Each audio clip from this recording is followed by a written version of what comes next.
When my son told me I wasn't welcome for Christmas, I didn't scream or argue. I just stared at him, my lips trembling as I tried to hold back the tide of emotions threatening to drown me. He stood there in the doorway of his perfectly decorated home, his wife at his side, their arms folded as if they were bouncers at the gate of some exclusive club. Except this wasn't a club. This was my family, my own flesh and blood. "You don't understand, Mom," he said, his voice cold, detached. "It's embarrassing when you're around. The kids are starting to notice. We need space. Please don't come this year." Those words carved into me like knives, the same mouth I had kissed as a child, the same lips I had pressed bandages to after scrapes and falls, now spoke words of rejection. His wife didn't even look sorry. She smirked, her hand resting protectively on his arm, as if she had won some invisible war against me. I wanted to scream, to remind them of everything I had given up for them. The years of sacrifice, the sleepless nights, the endless hours of work just so he could live the life he had now. But instead I said nothing. I nodded, forced a brittle smile, and turned to leave. My hands were shaking as I clutched the steering wheel of my car, but my heart was already hardening. Because if my son thought I would simply fade into the background, forgotten and discarded, he was wrong. Dead wrong. The drive home was a blur, Christmas lights glowing mockingly from every window I passed. Families gathering together, children laughing, husbands and wives stealing kisses under mistletoe. And me? Alone? Betrayed. Unwanted. But as the snow fell heavier and the world outside turned white, a thought began to crystallize inside me. A dangerous, empowering thought. I still held the keys to his kingdom. He had forgotten who built his world brick by brick. He had forgotten who paid for his education, who co-signed his house loan, who sacrificed her own comfort so he could climb the ladder of success. He had forgotten, but I had not. That night, as I sat in my small living room, I pulled out the old box of receipts and papers I had kept over the years. Mortgage papers, car titles, insurance policies, even the deed to the house he so proudly called his own. He thought it was his, but the truth was, my name was still on it. I had given him the illusion of independence, of ownership. But legally, that home wasn't entirely his. As I sifted through the papers, memories flooded me. I remembered pawning my wedding ring to cover his tuition. I remembered working extra shifts at the diner to help with his medical bills after that car accident. I remembered holding him through heartbreaks, forgiving him when he shouted cruel things as a teenager, believing that one day he would see my love for what it was, unconditional. And yet, here I was, exiled from his life like a shameful secret. Tears rolled down my cheeks, but beneath them, a fire burned. He thought he had broken me. But what he had really done was awaken a side of me he had never seen before. The next morning, I woke up with clarity. My son may have shut his door on me, but I still had the power to decide how wide that door would open in his future. Revenge wasn't about violence or screaming matches. Revenge was about patience, strategy, and timing. So I picked up my phone and made one call. Just one. The voice on the other end answered warmly. "Hello, Mrs. Harris. This is Attorney Blake." "It's been a while." "Yes," I said, my voice steady. "And it's time we talked about some changes." As the conversation unfolded, I felt my strength return. Piece by piece, I began to lay the foundation of a plan that would remind my son and everyone else just who I was. I wasn't just a mother cast aside. I was the woman who had built his world. And soon he would learn that the same hands that gave could just as easily take away. I hung up the phone, sat back, and let out a breath I didn't realize I had been holding. My heart was steady now. The betrayal still stung, but it no longer controlled me. I was no longer the broken woman turned away from Christmas dinner. I was something far more dangerous. I was a mother with nothing left to lose. And that makes me unstoppable. I didn't sleep the night after I called Attorney Blake. I made tea, watched the steam rise, and listened to my old radiator tick like a metronome. Every sound reminded me I was alone. Not lonely, alone. There's a difference. Loneliness feels like hunger. Being alone feels like a locked door with the key still in your hand. I held that key and turned it over in my fingers until the dawn pressed pale light through the curtains. At 8 sharp, Blake called back. "I reviewed the documents you emailed," he said. "Your position is stronger than you think." "Stronger?" I repeated, as if tasting the word for the first time. "That's a change. You co-signed the mortgage." He continued. "You're listed as co-owner on the deed. The refinancing that happened 2 years ago, your son used your creditworthiness to secure the lower rate. The bank required your name to remain on the property. That means decisions can't be made without you. If you want to make changes, you can. If you want to force a sale, there's a process, a force of sale. I imagined a for sale sign skewered in my son's perfect lawn like a flag of surrender. I didn't want to bulldoze his life. Not yet. Not like that. Revenge is wasted if it's sloppy. It has to be precise. It has to be felt." "What about the college fund?" I asked. Blake shuffled papers. I could hear the thin whisper of pages sliding under his hands. "The 529. You opened it in your name. You made every contribution, and you never relinquished control." My hands tightened around the phone. I'd opened that fund when Ethan was 8, dropping in $20. Here, 50 there, when I had it. I remember taking the bus to the bank because the car wouldn't start, clutching a deposit envelope like a talisman. I remember telling the teller, an older woman with kind eyes, "It's for my son's future." She smiled and said, "A mother's hands build futures." I carried those words for years like a prayer. "Legally," Blake said, "it's your asset. The boys' names are beneficiaries, but you decide distributions. No one can force you to contribute, and the trust." I asked, almost shyly. "The one my sister left me." "Still in effect," he said. "You're the trustee and primary beneficiary. You can redirect income. You're under no obligation to continue stipends to family members unless terms stipulate. I've reviewed them. They do not, I thought, of the monthly transfers, small, steady streams of money that ran under the floorboards of their lives, invisible, keeping everything warm. I had opened those streams quietly. When Ethan and Sabrina struggled after their second baby, I offered to help with the daycare for a while. When Sabrina wanted to finish her master's degree, I told her I'd handled the last semester's tuition. I remember the relief that softened her face when I said it. I remember her hugging me, whispering, "Thank you," with her perfume warm and sweet against my shoulder. I wanted to believe we were building something together, a family that looked after one another the way I had always imagined it would be. "Mrs. Harris," Blake's voice came back in. "This is your call. You tell me what you want and I'll tell you how to do it." "I want them to understand the cost of cruelty," I said softly. "I want them to remember who kept the lights on. I want them to feel the choice they made when they pushed me out. We'll do it legally." Elegantly, Blake's tone sharpened. "We'll do it so clean it shines." After we hung up, I sat in the silence and let memory pull me backward. The past is an ocean that never dries. All you have to do is wade in. I was 22 when Ethan's father, Michael, died. I can still see the hospital corridor, beige walls, a half-dead ficus, a clock that hummed louder than time should.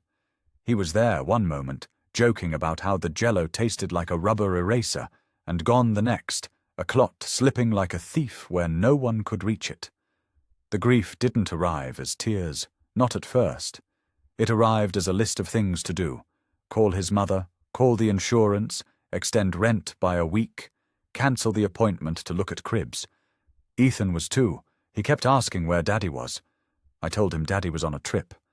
That bought me a day. Maybe 2. We moved into an apartment above the hardware store, where the landlord let me pay in installments. I worked nights at the diner, mornings at the pharmacy, afternoons at the library a few blocks away, shelving returns with a baby strapped to my chest. I'd tuck Ethan into bed and sing the same song, a lullaby my mother taught me. "You're safe," I whispered into his hair. "You're loved." That was the promise I made him before he could even form the words to ask for it. Sacrifice isn't dramatic most of the time. It's boring. It's buying your winter coat from the thrift store because the kid needs a decent pair of snow boots. It's letting your roots grow out and learning to cut your own hair. It's pretending you weren't hungry when the soup ran out. It's knowing the cashier by name because you're always counting coins at her register. It's writing each small victory in a private ledger no one else will read. Rent paid, power still on. Shoes patched, child smiling. The night Ethan got into his first-choice college, he burst into the apartment with the letter crumpled from being read so many times. "Mom, I got in," he said, eyes wide, cracking open like a sunrise. "I got in." I laughed and cried at the same time. I think I danced. I think I knocked over a plant and didn't care. We ate chocolate cake from the bodega, and I told him he could be anything, go anywhere. He hugged me and said, "I'll pay you back." I said, "You already have." I co-signed the loans because his part-time job and what little scholarship he got wouldn't cover it. I took a second job at the supermarket overnight. I slept 4 hours a day for a year. When the letters came, the ones with red stamps and stern words, I drove to the office in a blouse that didn't quite hide the fraying collar and negotiated. I became the kind of woman who kept a folder under her arm, like armor. Numbers frightened me at first. Then they became a language. Then they became a lever. He graduated. He wore the cap and gown, and Sabrina, his girlfriend back then, took pictures and posted them with long captions about new beginnings. I adored her at first. She was all bright smiles and big plans. She called me Mom in a way that made my heart unclench. "We're going to take care of you," she said once at dinner, late, when the candle had burned down to a puddle of wax. "You'll never be alone." Promises made in soft light are the easiest to break. They married, moved into a new-build house with clean lines and a kitchen island the size of my first bedroom.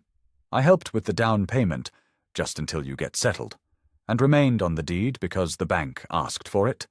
When Ethan's car died, I gave him mine and took the bus. When their first baby, Max, arrived too early and too small, I spent every day for 2 months at the hospital, learning the language of monitors and the particular rhythm of nurses' shoes on linoleum. I held him like a fragile miracle and sang that same lullaby. He grew strong. He came home. Sabrina cried into my neck again and said, "We couldn't have done it without you." Gratitude has a half-life. Maybe the change was slow. Maybe it was always there. After Sabrina's graduation photos, the captions grew sharper, like knives wrapped in compliments. "So proud of us," she wrote once, "for building everything from scratch." I felt a pinch under the rib and told myself it was nothing. When she started introducing me to her friends as Ethan's mum, she helps out sometimes, I laughed it off. When she corrected the kids, call her Grandma Kate, not Nana, I swallowed the ache.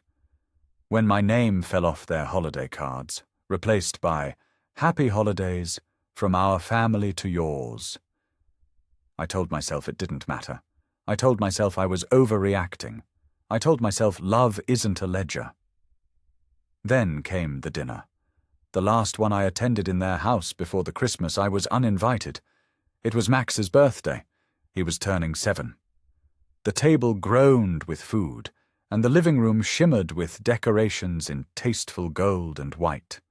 I had baked the cake he loved, a messy chocolate thing with lopsided layers and too much frosting. I set it on the counter next to Sabrina's sleek store-bought confection. All edges perfect, the name piped like calligraphy. "We'll use yours as the backup," she said brightly, "in case we need extra slices." During dinner, Sabrina's mother, Helen, asked Ethan about the promotion he was angling for and turned to me with a smile that didn't reach her eyes. "Isn't it wonderful how far he's come?" she said. "All on his own." I felt heat crawl up my neck. Ethan didn't look at me. He was laughing with a colleague he'd invited. I told myself to breathe. I told myself not to ruin Max's birthday.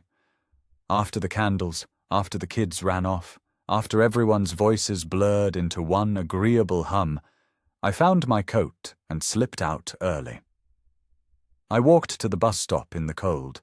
It was 4 stops to my neighborhood. I counted each one like a rosary bead and pressed my mouth shut so the sob choking my throat wouldn't escape. Maybe if the story had stopped there, I could have kept going. I could have stayed quiet. I could have accepted that gratitude thins out as it moves away from the moment it's born. But then Sabrina invited me for coffee a week later. We sat in a cafe with white tile and tiny plants on the windowsills. She stirred her drink for a long time before she spoke. "Kate," she said, "we love you, but we need boundaries." The kids get confused, and, well, she smiled, practiced and small. Sometimes the way you dress is, not what we're trying to model. Ethan's clients come by. It's important it was the word model that did it. As if I were a mannequin they could dress up or down to fit the brand of family they wanted to project. I stared at her, really stared, and something cleared in my head like fog burning off at noon. "I understand," I said finally. "You want a certain picture. I don't fit it. Please don't take it that way," she said, which meant, of course, that I should. I didn't tell her about the coat I'd passed up to pay their electricity bill the winter Max was born.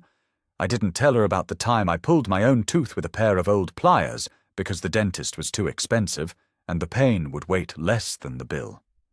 I didn't tell her about the nights I lay awake imagining their future like a city I would never visit, but would spend my life paving the roads to. I just nodded. I sipped lukewarm coffee. When we left, she hugged me. She smelled exactly like she had that first night in the hospital, sweet and warm and human. I wondered how many versions of a person can live in a single body. When, weeks later, Ethan stood in his doorway and told me not to come for Christmas, I thought of all of it in a flash. The corridor, the coat, the lullaby, the ledger, the cake on the counter like a backup life. I felt a strange, icy calm. Back in my apartment after the call with Blake, I opened the folder again. I put sticky notes on things that mattered. The deed, the 529, the trust, the insurance policy I'd kept on myself with Max and Liam as beneficiaries through me. I wrote down dates, amounts, account numbers. I created a map, and the map looked a lot like a skeleton, the bones of their life made visible. I didn't want to hurt my grandsons. They are innocent of their parents' vanity. Children shouldn't be punished for the sins of the saints they're taught to adore, but I wouldn't let their parents use them as shields either. That's what boundaries are. I thought. Lines that protect the innocent and expose the guilty. Lines you draw, not to keep love out, but to keep rot from spreading. I called the credit union and changed the mailing address on the statements. I called the property management company that tended their lawn and snow removal, something I'd set up and quietly paid for the past 2 years because Ethan once said, offhand, "I hate shoveling." I switched the account to pending review. I scheduled a meeting with the financial advisor who'd always treated me like a ghost at the table, present but not addressed. The plan didn't exist all at once. It arrived in steps, each one small, each one clean. I thought of what Blake had promised. Elegantly. Revenge as choreography, not a brawl. I would not scream. I would not slash tires or throw plates. I would move my fingers over the switches I had installed myself and one by one lower them. Let them feel the dark. When the day finally came for the annual family Christmas photos Sabrina posted every year, I sat by my window with a cup of tea and watched the snow drift down, softer than ash. I imagined them in matching sweaters on their white couch, a photographer staging them around the tree. I wondered if the boys asked where I was. I wondered what Sabrina said. I didn't wonder what Ethan said. I already knew. Silence is its own answer. My phone buzzed around noon. A message from a number I didn't recognize. It was the lawn company. Your card on file declined. Please update payment to avoid service interruption. I smiled, a small private thing. It had begun. I wiped a circle clear on the window with my sleeve. Outside, a stray cat hopped into my tiny stoop, shook snow from its paws, and stared up at me with eyes like old coins. You and me, I told it. We're survivors. I thought of the lullaby. I hummed it under my breath, not to soothe anyone else, to soothe myself. A woman can cradle her own heart the way she once cradled a child. When the knock came at my door later that evening, it startled me. No one knocks on my door unannounced. I set the cup down, crossed the room, and opened it. Ethan stood there, cheeks red from the cold, hands jammed into the pockets of a coat I recognized. It was mine, from years ago, when money was thinner and winters were harder. He must have found it in the hall closet when he was home from college on break, and never returned it. I had forgotten, or pretended to. Mom, he said, and my name in his mouth sounded tender and dangerous. Can we talk? I stepped aside and let him in. He brushed past me, bringing the outside air with him, a sharp, clean scent that made me think of new beginnings and buried bones. He stood in the middle of my small living room and looked at the stack of papers on the coffee table. His eyes flicked over the sticky notes, and I saw something pinch his face at the edges. What are you doing? He asked. I didn't answer. I waited. I have learned that silence is not empty. It is ammunition. He let out a breath that trembled at the end. Sabrina didn't mean it the way it sounded. I didn't mean it either. About Christmas. He swallowed. It's just, things are complicated. With work, with the boys, the clients. You don't understand how it is I understood perfectly. I understood that he wanted my love as background music, always on, always available, but quiet enough to talk over. I understood that he mistook devotion for a utility he could flip, on and off at will. I sat down. Let's talk, I said. There's a lot to discuss. He shifted his weight. Okay, he said cautiously. Let's talk. I picked up the top sheet. The deed. I placed it between us like a mirror. The way Ethan's eyes lingered on that deed told me everything. He knew exactly what it meant. He swallowed hard, his Adam's apple bobbing like a boy caught stealing from the cookie jar. For the first time in years, I saw something flicker in his expression that I hadn't seen since he was small. Fear. Not of me, but of consequences. Why do you have this out? He asked, his voice low, careful. Because, Ethan. I said softly. It's time you remembered who signed the papers that built the roof over your head, who co-signed when the bank wouldn't trust you, whose name is still carved into the bones of that house. You're so proud of. He opened his mouth to protest, but I raised a hand. Don't lie to me. Not in my home. The words landed like a slap. He closed his mouth. Silence stretched between us. I could hear the radiator ticking, the clock in the kitchen marking seconds like a metronome.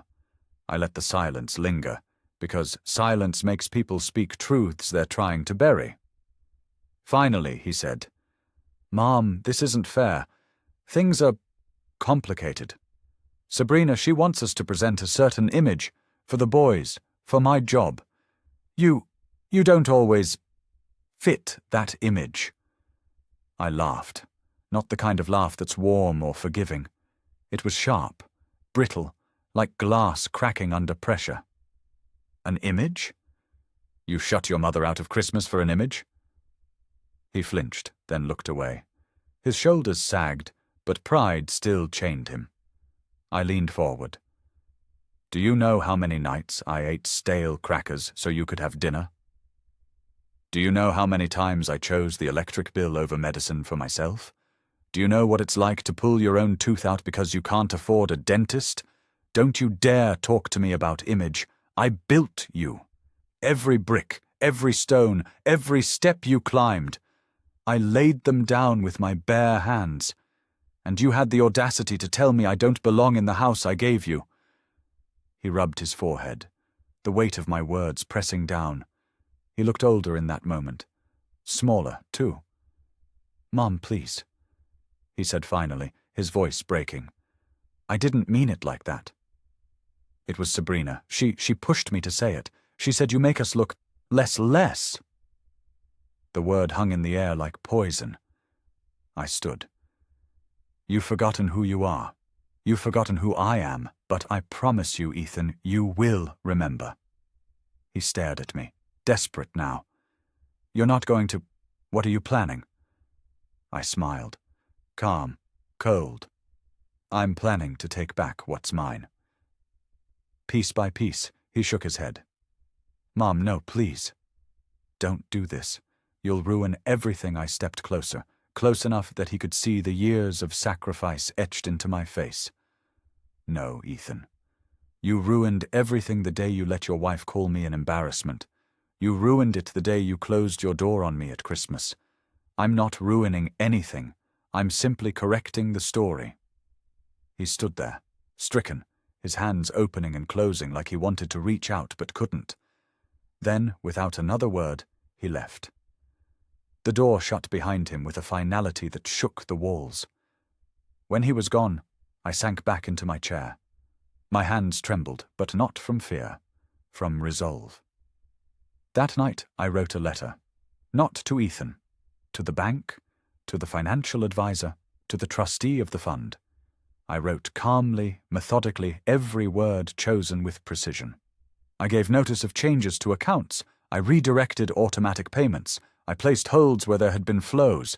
My pen was my weapon, my words, my bullets. As I sealed the envelopes, I thought of my grandsons. Sweet Max, curious Liam.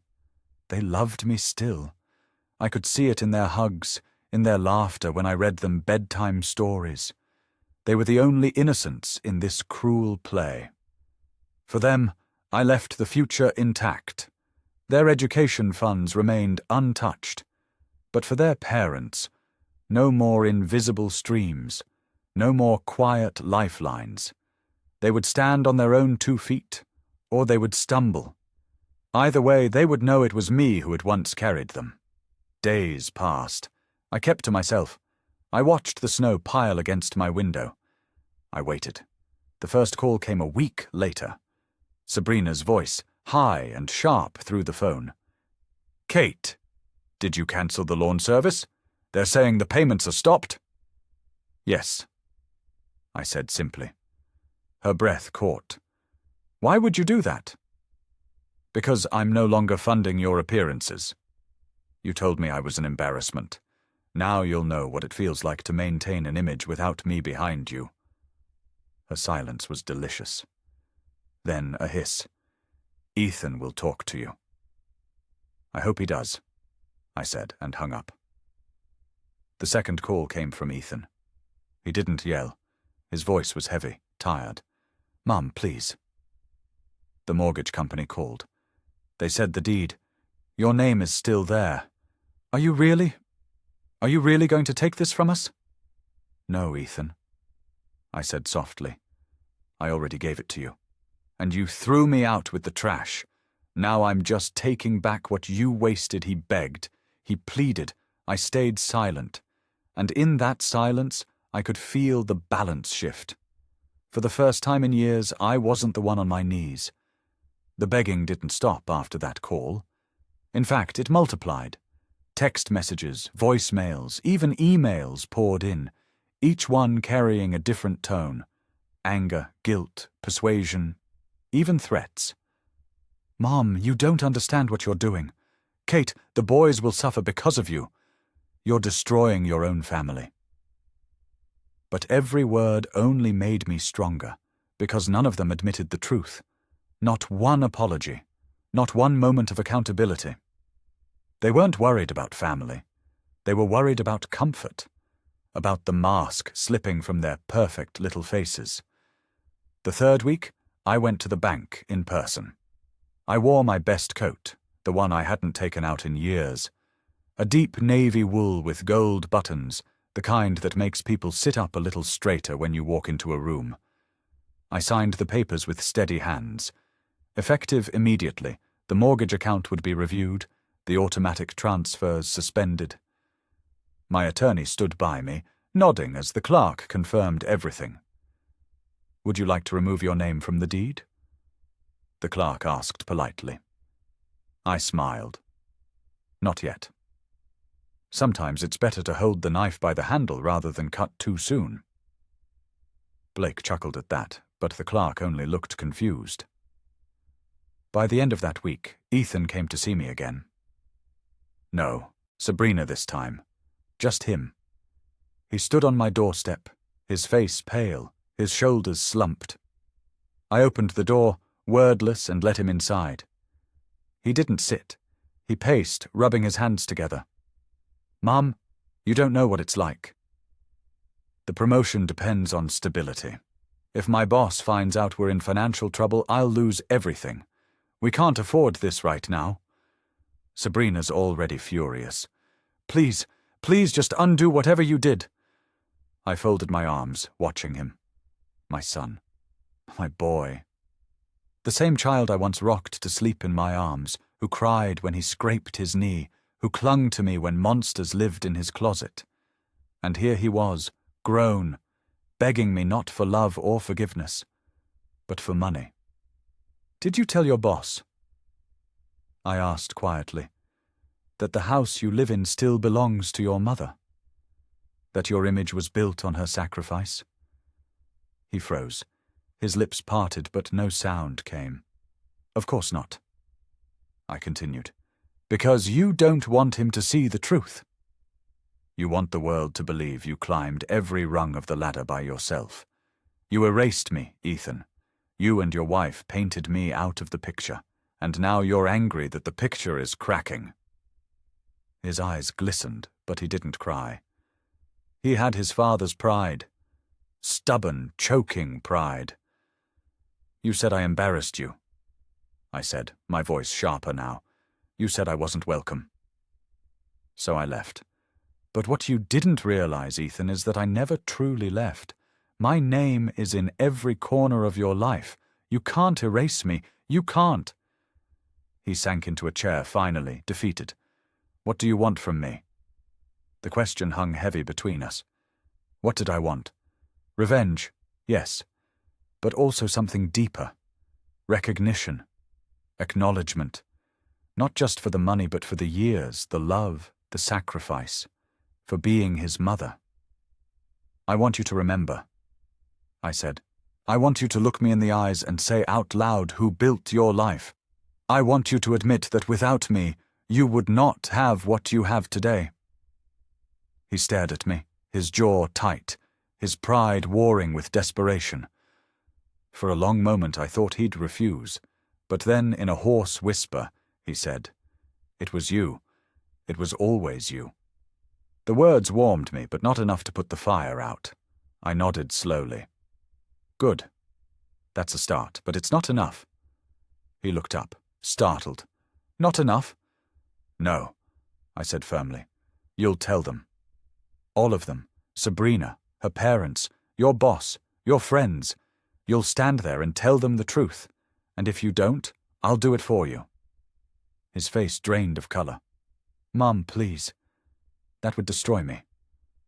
I leaned in close, so close he could feel the chill of my breath. "Now you know how it felt when you told me I wasn't welcome." For the first time in years, my son was silent. Truly silent. And in that silence, I realized something terrifying and liberating. I wasn't just seeking revenge anymore. I was teaching him that betrayal has a price, teaching him that the hands that lift you can also let go.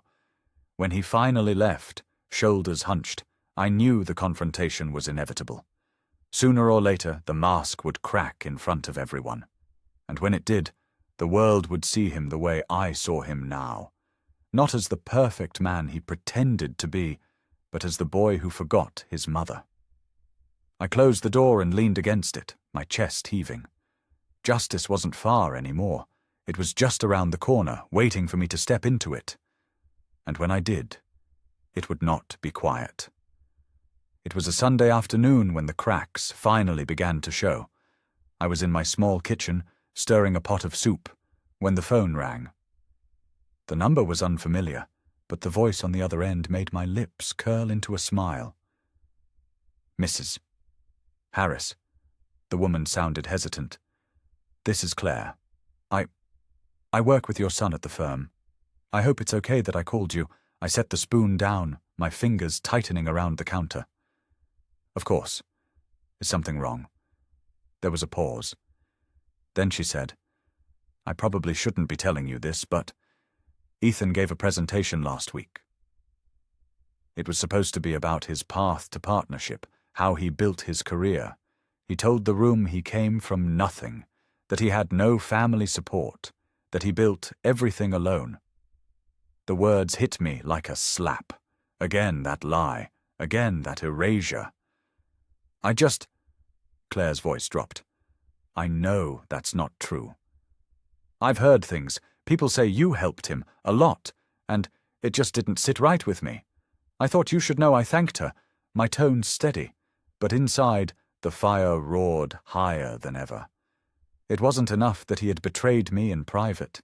He was now standing before rooms full of people, parading his false image like a trophy, rewriting history with me as a ghost.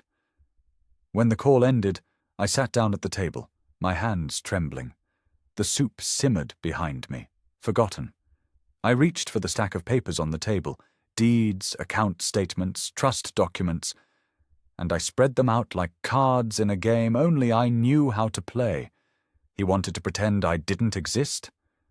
Fine, I would remind the world I did. The first step was small, quiet. I contacted the local paper.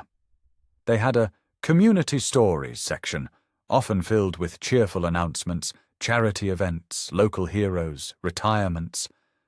I wrote them a letter. Not about Ethan directly. About myself, about being a single mother, about working 3 jobs, about putting a child through college with no help and no sleep. I wrote about sacrifice, about perseverance. I didn't mention his name, but the details sang too loudly for anyone who knew us to miss the connection. When the piece was published, neighbors called me. Old friends sent notes. Even strangers stopped me on the street to say, "What an inspiring story." I smiled politely, thanked them, but inside I thought, let's see how Ethan explains. This when people start asking questions. It didn't take long. That same week he called me, furious. "What are you doing, Mom? Why would you let them print that story?" I kept my voice calm. Because it's my story. My life. You don't get to erase me. "You made me look weak," he snapped. "Like I couldn't do anything without you." "Maybe," I said, "because that's the truth." His silence was long and jagged. Then he muttered, "You don't understand how the world works." "No," I said softly. "You don't understand how I work." I hung up before he could reply. The second step came soon after. Sabrina hosted one of her picture-perfect dinner parties, full of colleagues, neighbors, her parents. She didn't invite me, of course, but one of her neighbors, an old friend of mine from the library, slipped me a word of what was said. She told everyone they'd pulled themselves up from nothing. My friend whispered over the phone, "Like you weren't there. Like you didn't exist." People just nodded, But I saw a few faces twist. They've read that article. They know better now. I closed my eyes and felt something shift. The lies were colliding with the truth. Slowly, carefully, the image Sabrina had crafted was starting to fracture. And then came the breaking point. A fundraiser at Ethan's firm. A black tie event, invitations only. Of course, I wasn't on the guest list, but Claire, that same young woman from his office, reached out to me again. "You should come," she urged. "People need to see you. To hear your story in your own words.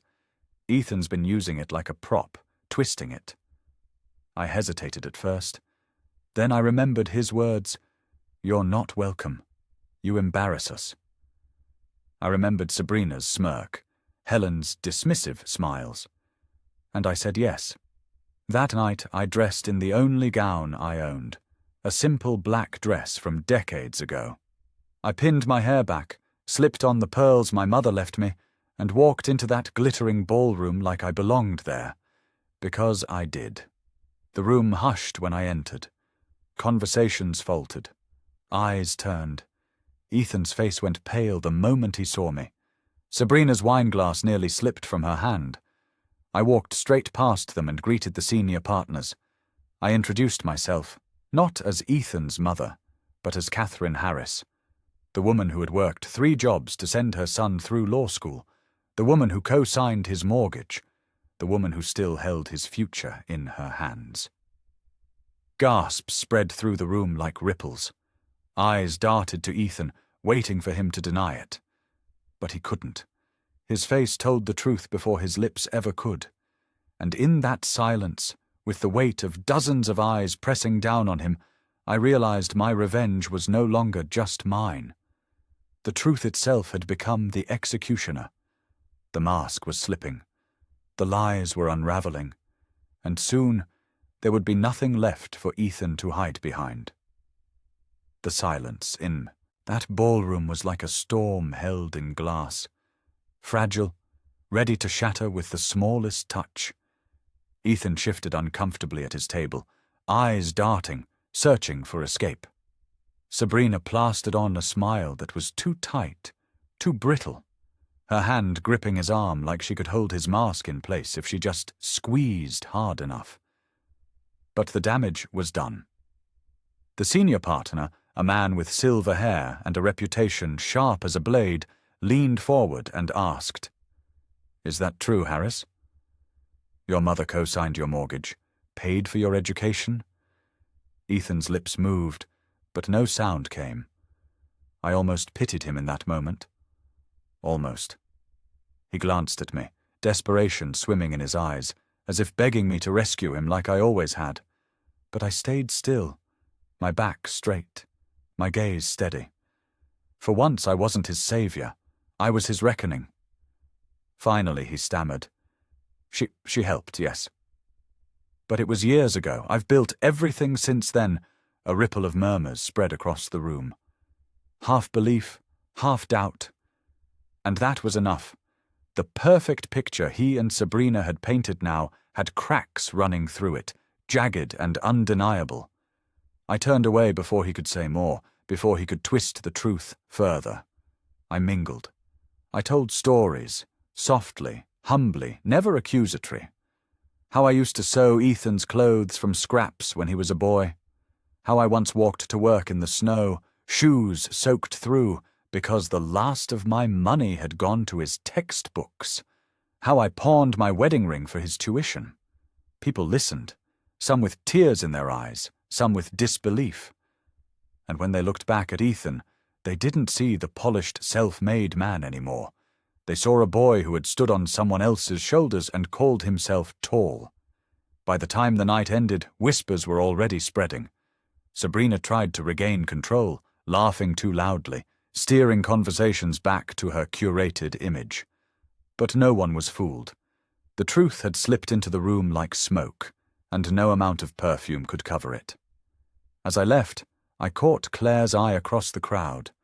She gave me the smallest nod, a glimmer of approval that warmed me more than the applause ever could. I walked out into the cold night air, my head high, my heart steady. That was the night I realized the plan was no longer just about revenge. It was about reclaiming my voice, my story, my place. The following days were chaos for Ethan. I didn't even have to lift a finger. The partners began asking questions. Neighbors started talking. Even Sabrina's parents, once so smug, began to look at me differently when we crossed paths at the market. Pity in their eyes, respect even. Sabrina hated it. She called me once, her voice dripping venom. "You've ruined us," she hissed. "Do you know what you've done?" "Yes," I replied calmly. "I told the truth." "You'll regret this," she snapped. "You'll die alone in that shabby little apartment." I smiled into the receiver, better alone than surrounded by liars. Then I hung up. That was the last time she ever dared to speak to me like that. Ethan tried one more time to make peace. He came to me late at night, when the street outside was quiet and the snow lay thick and untouched. He stood in my doorway, shoulders slumped, eyes hollow. "Mom," he said, his voice raw, "I don't know how to fix this." For a moment my heart ached. This was my son, my little boy who once clutched my hand crossing the street, who whispered, "Don't leave me," when nightmares woke him. But then I remembered the coldness in his voice the night he said I wasn't welcome, the humiliation, the betrayal. "You can't fix it," I told him. "Some things don't get fixed. Some things get remembered." He bowed his head. "Please, just don't take the house. Don't take it from the boys. The boys, my grandsons, innocent in all of this." I thought of their laughter, their hugs, the way they clung to me when I read them bedtime stories. "I won't take it from them," I said finally. "But understand this, Ethan, you no longer own me. My silence, my sacrifices, my presence at your table, they're not yours to command anymore. You will live with what you did." And everyone will know he nodded, broken. For the first time, I saw him truly see me, not as a shadow, not as a servant, but as the woman who made him. When he left, I closed the door gently. My hands were steady. My heart was light. The storm had passed, but the reckoning had only just begun. When the reckoning finally came, it didn't arrive with shouting or slammed doors. It came quietly, like a leak in the roof that no one notices until the whole ceiling gives way. It was a Thursday morning when I received the call. A neighbor of Ethan's, an older woman named Janice, who had always been kind to me, spoke in a hushed, almost conspiratorial tone. "Catherine, I thought you should know. There was a meeting at Ethan's firm yesterday. Big one. Partners only. They called him out. Asked why he hadn't disclosed that his mother co-owned his property, that he'd misrepresented himself in his presentation. People are talking. They don't trust him now." I thanked her, hung up, and sat in silence. I had known this moment would come, but knowing doesn't soften the weight of it. My son's carefully crafted world was finally cracking apart. By evening, Ethan was at my door again. This time, he didn't look proud or angry. He looked wrecked. His suit was wrinkled, his tie pulled loose, his eyes rimmed red. "Mom," he said hoarsely, "they're putting me on probation." No promotion. Maybe no job at all. I let him in, but I didn't speak right away. I let him stand there in my small living room, shifting his weight like a guilty child. "I told you," I said at last. "Lies rot from the inside. They can't hold." He raked a hand through his hair, pacing. "I didn't think it mattered. I didn't think anyone would care about what you did. I just wanted them to see me as strong. Independent. Strong doesn't mean erasing the people who held you up," I replied. "Independent doesn't mean lying about where you came from." He stopped pacing, turned to me, and for a second I thought he might finally say the words I had waited to hear for years. But instead he muttered, Sabrina's furious. She blames you for all of this. I laughed, soft but sharp. Of course she does. That's her way. But you know the truth, Ethan. This isn't my doing. This is yours. You gave her the brush and she painted me out of the picture. And you let her. His shoulders sagged. He looked older than his years, beaten down by the weight of consequences. What do I do now? He whispered. Face it. I said simply. Tell the truth. To everyone. It's the only way forward. He didn't answer. He just sat down heavily on my couch, burying his face in his hands. The confrontation I had waited for wasn't a screaming match. It wasn't a dramatic showdown. It was this, my son, stripped of pride, sitting in the ruins of his lies. And me, finally standing, not above him, but apart, separate, no longer chained to his choices. The next weeks were brutal for him. I watched from a distance. Neighbors whispered, friends grew scarce, his reputation at the firm crumbled. And Sabrina, oh, she didn't take it well. I heard from Janice that they fought constantly now, screaming matches that rattled the windows, accusations flying back and forth. She blamed him for letting me interfere. He blamed her for pushing him to hide the truth. Their perfect marriage was showing its cracks as clearly as their perfect image. And then came the dinner, the one that changed everything. Sabrina's parents had invited a small circle of friends and family, determined to smooth things over. I wasn't supposed to be there, of course not. But Claire, the young woman from Ethan's office who had first warned me, sent me a quiet message. You should come. They need to hear you. So I went, not out of spite, out of necessity. The room fell silent when I entered. Sabrina's face went white, then red. Ethan looked like he might faint. Helen, her mother, forced a brittle smile. Catherine, we weren't expecting you. No, I said, setting my coat on a chair. But you should have. I didn't shout. I didn't accuse. I told the truth. I told it plainly, clearly, so no one could deny it. The years of sacrifice, the nights without sleep, the money, the deeds, the tuition, the house, the truth. By the time I finished, the room was silent. Sabrina's mask had cracked completely, her eyes darting, her hands trembling. Ethan sat frozen, unable to speak. And then Helen spoke, her voice sharp as a blade. So this is the truth. All these years you let us believe. She turned on Sabrina, fury in her face. You let us believe it was your doing, your hard work, your struggle. You lied, Sabrina stammered, but no words came. For the first time I felt no pain watching their world unravel, only justice. That night, as I walked home beneath the cold stars, I realized my revenge was complete. They had tried to erase me, but now everyone knew, and no one could ever paint me out again. The fallout from that dinner spread like wildfire. Word has a way of traveling in circles that think themselves untouchable, and Sabrina's carefully polished reputation shattered faster than glass dropped on marble. Neighbors who once admired her glossy social media posts now whispered behind cupped hands at the market. Her parents, humiliated in front of their own friends, grew cold and distant, no longer swooping in to rescue her every whim.